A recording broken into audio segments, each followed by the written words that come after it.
my wife, many years ago now, threw a surprise birthday party for me. There were 3 directors who came, and I looked back and said, wow, well, how did I get these 3 people? It was Michael Mann, Warren Beatty, and Jim Cameron. I think it's important that you have opinions. I think people want that. The people who have the most confidence in themselves solicit input, because they know at the end of the day they're going to make the final decision. But I think where people fall short is that they might have an opinion, but they never take the time to articulate the reasoning behind the opinion. And you need to apply that to earn the people's respect and to build up a rapport back and forth. And that's really what I tried to do with Warren. That's what I tried to do with a Michael Mann or a Jim Cameron. We're sitting here with Jon Landau, producer of Titanic and Avatar, and I just want to say, first of all, that it's always a pleasure when I get to sit down with you and when I get to spend time with you, because you are literally one of the most gracious people I've ever met. It's my pleasure to be here, and thank you for that compliment. What movies sparked your interest in the industry? You know, I was fortunate. I grew up around the film industry. My parents were producers. By growing up around it, my parents always took us to the movies. So I think it was just that collective influence and really understanding from my parents that movies were about themes and trying to evoke something in the audience that you're presenting your films to. What was your first job in the industry? A PA on the set of a movie of the week called Max and Sam, starring Dick Van Dyke and Sid Caesar. I'd gotten the job on the film because I actually had met the producer of it, and I had been working with computers, and I had started to do some early budgeting on computers for films when people weren't really doing it. And he had taken a liking to that and gave me this opportunity. That obviously must have led you into doing UPMing. Well, it's interesting. The transition was that I went to work as an assistant to a producer on a film called Beat Street. And through a series of circumstances, he had to leave the film and they brought in another line producer. But I now had more of a knowledge of the film, and I now had a different value to that new person coming in. And I stepped up a little bit in responsibility. At the end of the production, they offered me the opportunity to stay on and supervise post-production. Here I was, a year out of college. I knew nothing about post-production. I didn't tell them that, but I said yes. It was a great learning experience for me. And one of the things that I will always remember from that experience is the music editor came to me and said, John, we're not going to make our delivery date to be at the Cannes Film Festival. And that was a big deal. Being a 24-year-old kid, I was smart. I said, all right, let's go tell the producer. And we walked into David Picker's office, and I said, David, Tom tells me we're not going to make our delivery date. And David didn't get upset. He looked at me very matter-of-factly, and he said, John, I paid the 2 of you to tell me how things can get done, not that they can't get done. And he walked out. And you know what? We made our delivery date. How did you segue into working on some of the bigger films? Disney offered me the opportunity to go on to another movie called Teeny Weenies.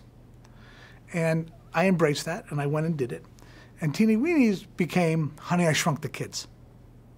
And that was an opportunity for me to really learn about visual effects and how all of that worked. When I was in post-production on that, I was offered the opportunity to go meet with Warren Beatty about Dick Tracy.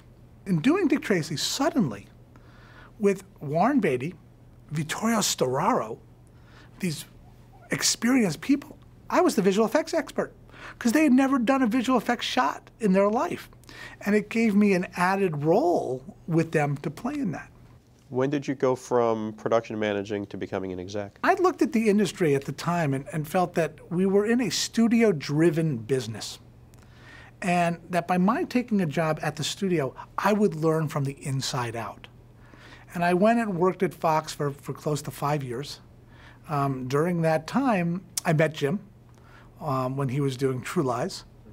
And you know, we were on opposite sides of the fence, and there were times where our heads would clash. But I think, you know, we always knew we had the common best interest, which was the film. When I made the decision to leave Fox, Jim came to me and said, hey, would you consider getting involved with Planet Ice? And Planet Ice was the code name at the time for Titanic. And we talked about that and said, okay, let's give it a shot. And we survived each other on that one and sort of had been together, I guess, for close to 17 years now. Titanic was a film that, as I understand, had a certain budget, went much larger than that budget. What was your job as the producer? Well, first and foremost, I think a producer's job is to deliver a movie that meets or exceeds the public's expectations. First and foremost. And then everything else falls into place. But as you're going through the process, you're wearing two different hats. You're wearing a hat where you have to appease the financial side of it, and we take our financial responsibility very seriously. Keep in mind, however, no one remembers a bad movie that came in under budget. And the creative side, and not getting the two lost. And I think that's one of Jim's greatest strengths. As he goes through uncharted territories and you're faced with decisions, he'll make compromises, but he won't allow those compromises to compromise the overall movie. And then you have to go back to the studio to explain that? And I'm the middleman. I'm the one who's in between the studio. 99% of the time the conversations are with me and not directly with Jim. And my conversation with Jim and not him directly, with the studio. But I oftentimes beat the studio to the punch on things. If I see something that I think we can do a little bit differently, a little bit more cost effectively, I'll bring it up to Jim. When Avatar was first conceived, did you have any concept of the depth of new technology that you guys were going to create? We had kept Avatar on the shelf because we knew we needed to wait for new technology. And we knew that the key to Avatar was not the 3D. When people hear about technology, they think it was about the 3D. 3D had nothing to do with it. It was all about the close-up. Movies are about the close-up.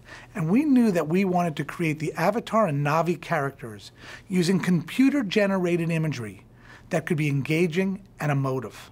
When we looked at the landscape of things in 2005 and had done some tests ourselves for a movie called Brother Termite that never came to fruition and saw what Peter Jackson had done with Gollum, we felt that we could be the impetus to push a whole new wave of technology that would finally allow us to make the film. What are you doing for Avatar 2? Is there any new technology that's coming out for that? For the Avatar 2 and 3, because we're going to shoot both movies simultaneously, we want to just take everything we did and do it better. In addition to which, one of the things that we've really been pushing, and this will affect the exhibition community as well, is higher frame rates. And what that will do is not only create a heightened sense in the theater for the audience, and this applies to 2D movies as well as 3D films, so both.